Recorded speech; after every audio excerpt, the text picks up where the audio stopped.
As the movement stands, as some sort of new society already, do you feel it is functioning as a bridge which allows people from, let's say, the wider world, enter the realm of the Dharma and make their commitment, become order members? Do you feel that the process, as we sometimes call it, is working effectively? I think it's working only to a very limited extent in Britain.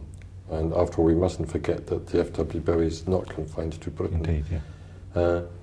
As you know, I've recently visited the United States, and I feel there that there is probably a wider interface, if one can use that expression, between the Buddhist movement and the wider world of culture in the States than is the case here. Yes. I think this is probably, to a great extent, due to the influence of the beat poets and philosophers, if one can use that expression, and to Zen in the broadest sense.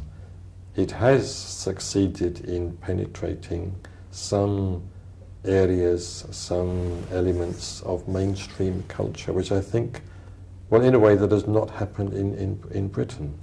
And I think in Britain, society as a whole is much more traditional, much more conventional, and to a much greater extent made up of mutually exclusive circles that do not easily interpenetrate.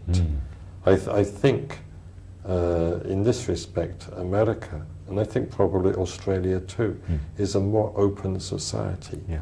Because when I read recently a book which was a history of Buddhism in Australia, I was quite impressed by the extent to which Buddhist ideas and ideals had won a foothold amongst Australian writers, poets, artists, and so on, in a way that just hasn't happened, I think, in Britain.